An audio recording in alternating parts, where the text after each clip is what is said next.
Hello everyone. So I got this quilt as you go tote bag pattern and stabilizer in one of my sew sampler boxes. So I thought I would make this. I am actually making this for my sister and I will explain why later. But anyways, read these instructions over and over again. Trust me, I read them so many times and I was just like, what? But finally it clicked and then I got it. But anyways, inside this package, you get this piece of stabilizer and it has all of the grid lines on there. And I wasn't sure how to get this quilt as you go method to work, but after I read the instructions, it finally clicked. And I will be using the fabric that came in my sew sampler box. So I have to cut everything and there is a lot of pieces to cut and you kind of just got to figure out how you want it to look. And then you just got to make each section separately. So you cut all of your pieces for one section, sew them together. And once you have all your sections sewn together, then we use the stabilizer.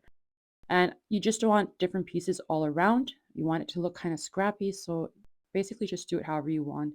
Once I had all of my pieces laid or cut out and I laid them out in the way that I wanted them to be on the bag.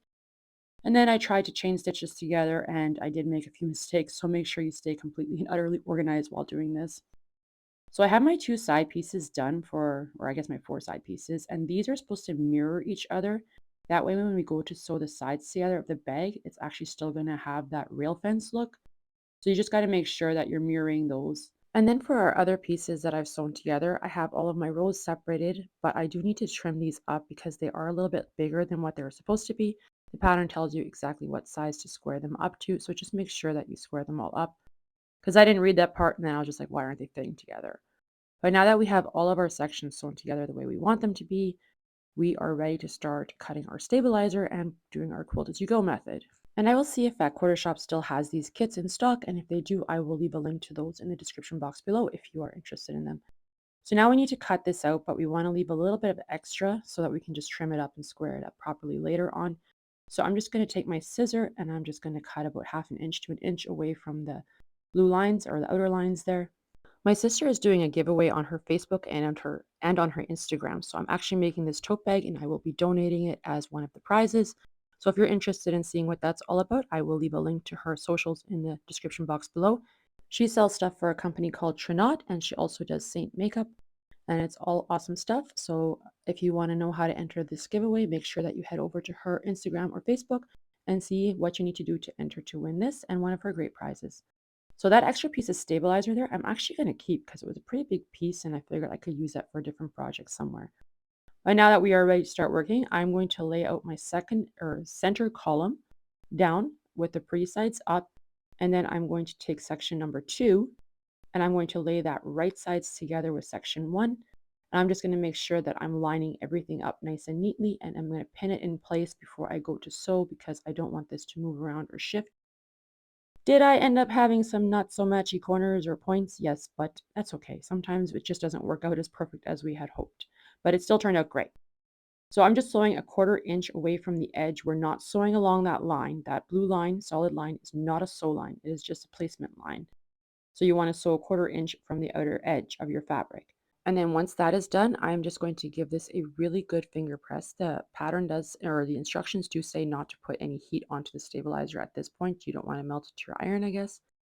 But once I have that pressed out as good as I can with my fingers, I am going to just add section 3. And I'm going to do the same thing as before, lining everything up as neatly as I can and trying to nest my seams wherever I can.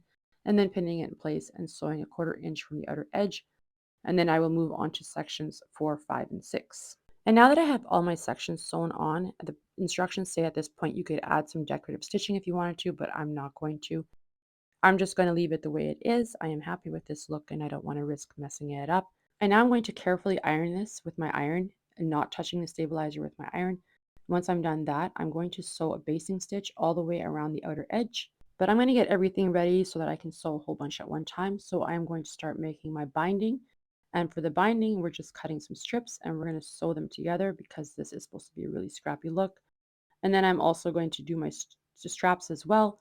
And these pieces are a little bit different. You got some skinny ones and some wider ones. And same thing, I'm just going to lay them all out in the order that I want them. And then I will go and chain stitch them all together. Once I had all of my straps and that ready to sew, I figured I would get this ready as well. So for this, I was supposed to put the lining fabric on the back side of the stabilizer so that it was all quilted on there, but then I would have ended up with raw edges on the center or on the inside, and I didn't want that. So once I was ready to cut it out, I just placed my tote bag, the outer lining on top of my lining fabric and pinned it in place and then just cut it out at the same time. That way my lining fabric would be the exact same size as my outer fabric. And then I could just make like two pieces and then sew them together, and then all of my raw edges would be covered or hidden. For this part here, I didn't use my rotary blade because I was scared that I was going to all of a sudden slip and then cut into the bag, and I didn't want to do that. So I just used my scissors to cut out those sections. And there's just one on each side, so it wasn't very much. Now that I have those two pieces cut out, I'm just going to fold them in half and lay them right sides together.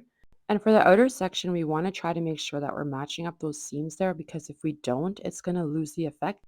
Because it's supposed to look like a rail fence pattern, and if it's shifted off too much, then, well, it's just not going to look pretty. So I am trying to be careful and making sure that I am matching up my seams there and just taking my time with that. But that is going to be ready, and we're going to sew on either side, and that I believe is not a 1/4 inch. I think it was a 1/2 inch seam allowance. And then I'm going to take my lining fabric right sides together and fold it in half and put some clips on there. And this is a stabilizer that we're going to be using for our straps, so I'm just using my rotary cutter and ruler to make sure that I get it nice and straight. The instructions say to sew the binding together and then to sew the ends all together so it makes a circle, and then to press it in half, but I figured it would be easier to press it in half before I had sewn it into a circle. That way I would have a crease there, and that would help me later on when I'm trying to fold it in half. So once I had that done, I'm just going to clip this together and then sew that with a 1/4 inch seam, and then the binding should be ready. And for the straps, you're supposed to fold them in half and then fold your ends into the center and then just crease everything like that with the iron. I think you can see the lines here. And those are just going to help us for when we're placing the stabilizer in, and it'll make it a lot easier to do all of our folding later on. So the stabilizer is a little bit shorter than your actual strap, but there is a reason for that. And I totally forgot about it at this point, but I do figure it out before I sew anything together. But now those creases are perfect there, so you can just fold it over nicely. And then I'm just going to do one side at a time and then put some clips there just to hold it. That way it'll just make it a whole lot easier when I'm trying to fold it in half. And once I had both sides folded in, I just folded it in half and just started clipping them together, making sure that I am lining up all of my seams here, because again, you want this to look as nice as possible. And then when I got to the end here, that's where I realized, wait a minute, I got raw edges here and these straps are not going to be sewn in. So I had to stop and reread the instructions, and then I was like, oh yeah, I read that before. I just forgot. We need to fold that strap over 1/2 inch, and that is why our stabilizer is actually shorter than our actual strap. So I'm just going to fold this raw edge over, and yes, you could go to the iron and press it here, but I'm just going to finger press it and then just use my clips to hold it in place while I go over to the sewing machine and sew it.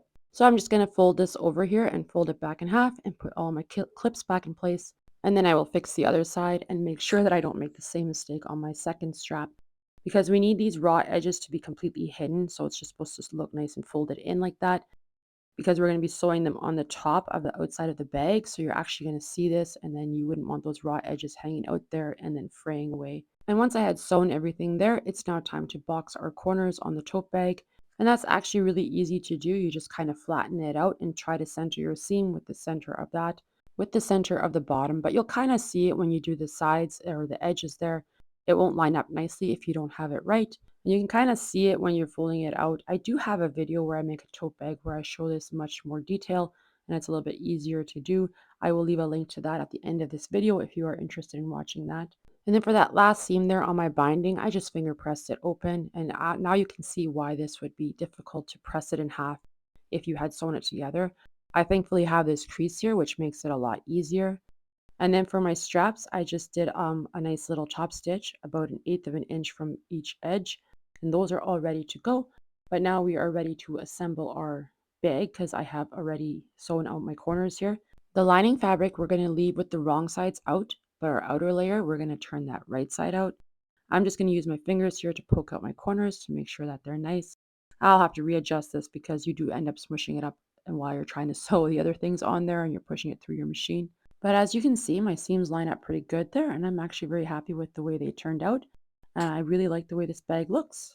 So then once we have that turned right side out, we're going to just shove our lining fabric inside of there. And that's literally all you need to do. Just grab it and just shove it in there. I always like to start with matching up my seams first and then clipping it in place all around the other places. So I find my two side seams and I just make sure that they are lined up, and make sure that your wrong sides are touching here and that where you're lining You want the pretty side to be visible at this point because we don't want any of those raw edges showing, and that's why I didn't put my lining on the stabilizer and then quilt it all together, because I wanted this to be a fully lined bag with no raw edges. Once I have it all clipped, I'm going to use a basting stitch and sew along that top layer there before I add my binding. I think that'll just make it a lot easier. And once my basting stitch is done, I'm going to double check to make sure that my binding is the right size before I sew it on there. I don't want to be almost done and then realize, oh, the binding is either too small or too big, and it is actually a little bit too big. So all I'm going to do is I'm just going to rip open one of those seams and then sew it a little bit deeper, and then that way it'll fit. I'm only going to do that because I need to press my seams open, so I need to open it up. Otherwise, I would just sew it deeper and press the seam to one side, but you would end up with too much bulk that way. But then my binding is going to fit nicely. All that means is that somewhere down the line, my seams weren't 100% accurate. So now I'm going to take my binding and I'm going to match up my seams and I'm going to fold it in half. And this is just going to make it easier when I'm trying to put it on there. And the reason why I'm doing it like this, because I want those seams to line up nicely so that it all looks good. Once I've done that, I'm just going to take my bag, line up my top raw edges there, and then move my clip so that it encases all of the layers. And then we're going to take it over to the sewing machine and then sew it with a 1/4 inch seam allowance like we would normally do our binding. So I hope you are enjoying this video, and if you are, I would really appreciate it if you would give it a thumbs up and even consider subscribing if you are not subscribed already. And now we're just going to fold over our binding like we would normally fold over our binding when we are doing our quilts. So I'm just going to go and just kind of push everything up right away. And this is a little bit difficult because I'm trying to shove the bag out of the way so you can see what I'm doing. I'll bring you a little bit closer because we do want to make sure that when we're sewing along that side there or in the ditch, that we are going to be able to catch the binding in the back, because otherwise, well, then the binding is just going to keep flipping up. So I'm just going to eyeball it here and then just kind of make sure that it's all folded over nice and neat and even. But I will show you a little trick that I do just to see if I'm going to be actually catching the binding on both sides because, well, like I said, I don't want to sew along there. I just take a pin and I stick it right where I plan on sewing, right in the ditch, and then just make sure that that needle is catching all of the binding, and it is. So I will continue clipping it at this width because that is the correct one for me. So now I am just going to be stitching that in the ditch and making sure that I get everything caught up. I turned it right side or wrong side out just because it works easier for me to do it like this.